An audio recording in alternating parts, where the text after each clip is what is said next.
Thank you for listening to Shulchanaruchharav.com. We're all aware of the custom that we follow every morning when we say Tachanun, to cover our face using our Tallis, or if we are Bachrim, to use something else to cover our face. Some use Tefillin straps, some use other items. We will delve into this minhag today. What is the source and reason behind covering the face during Tachanun? There are a lot of misconceptions in this matter, and we will bring what is explained in the Poskim regarding this issue, and hopefully this will dismiss all of the false rumors that are stated behind this custom. The first source behind this custom of covering the face is in the Magen Avraham in chapter 131, and it's recorded in the Shulchanaruchharav in 131.1. And they state that the minhag is, the custom is to cover the face with a garment upon reciting Tachanun, and they explain that it does not suffice to cover one's face using his bare arm, and one's arm is part of one's body, and a part of one's body cannot be used to cover his own body. So for whatever reason, which is not explained in the Magen Avraham of the Alter Rebbe, one is required to have an interval between his face and the floor or his arm when reciting Tachanun. What's the reason behind this minhag? So the simple reason, as is understood from the Alter Rebbe Magen Avraham, is as follows. When one prostrates on the ground on a stone floor, he is required to have an interval between his face and the ground. There is an Isser min HaTorah to prostrate with your face onto the floor, except in the Beis HaMikdash. And that's why in Rosh Hashanah we place towels on the floor between our foreheads and the floor when we bow during Aleinu L'Shabeach. So since the original Nefilas Kapayim, original Tachanun, used to be said in a prostrating position, therefore even today when we do Tachanun, when we're just sitting down and placing our head over our arms, we use a cloth to intervene between our face and the ground, even though it's not really necessary. This is one explanation behind the minhag. Another explanation is brought down in the Knesset HaGdolah, in the El Yerabah, in the Kaf HaChaim, that when one is saying Tachanun, one is trying to achieve cleansing of his sins. And on the palm of the hand is written all of one's sins that he has committed throughout his life. And therefore it's improper to say Tachanun while you're sitting on your sins.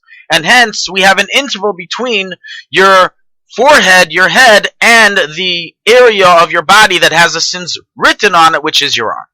So while the first reason says the interval is to have an interval between your face and the ground, the second reason is to have an interval between your face and your arm. This only explains why you need to cover the face. No mention is made with what shall you cover your face. Should you use your tallis? Should you use a towel? What should you use? So the custom of using a tallis is recorded in the Knesset HaGdolah and the other poskim mentioned, that they write that the custom is to use specifically the tallis to cover the face from Nefilas Kapayim, and if someone doesn't have a tallis, then they use another garment. The poskim do not explain why specifically a tallis was chosen. And perhaps the reason is because since the tallis is a chayfetz shel mitzvah, is an item of a mitzvah, therefore we would like to perform another mitzvah with the tallis, which is Nefilas Kapayim. For certain, though, the reason why we take the tallis is not because it's a chayfetz shel mitzvah, but because of the minhag to cover our face. And when you need to cover your face, so we want to choose the best cloth possible, which is the tallis, since it's a chayfetz shel mitzvah. Now let's turn to the Bachrim. What should the Bachrim use to do Nefilas Kapayim?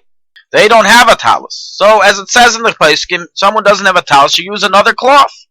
Since they're not falling on the arm that has tefillin during shachas, but rather on the opposite arm, so they can fall on the sleeve of their jacket, which covers their arm, and hence fulfills the minhag according to all the reasons that we mentioned. Nonetheless, there are some Bachrim that are accustomed to take the strap of their shel reish tefillin and wrap it around their forehead and fall on it for Nefilas Kapayim.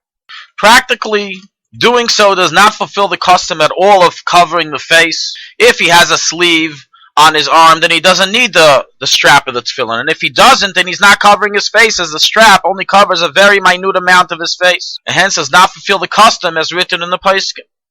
Furthermore, even if he has a sleeve and he wants to take a chayfetz shel mitzvah like we do when we take a tallis, this is too improper and is not considered respect and covered for the tefillin for a person to fall Nefilas Kapayim on the straps of the tefillin, as written in the poskim in the Alter Rebbe in 131.1, for the reason why we don't do Nefilas Kapayim on the arm that has tefillin wrapped on it.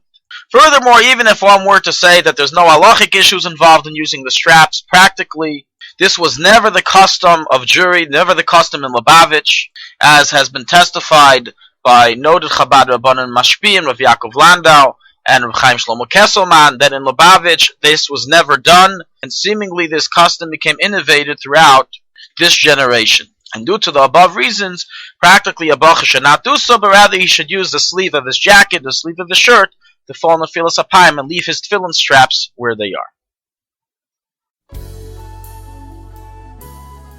Thank you for listening to Shulchanaruchharav.com. Our free services of making Torah knowledge available to the public depends on donors like you. Please help us continue our work through making even a small contribution at Shulchanaruchharav.com under the Daily Halacha Dedication section or in the subscription page. Also, check out our online courses and many sefarim available for purchase that will both enhance your Torah knowledge and help support our work.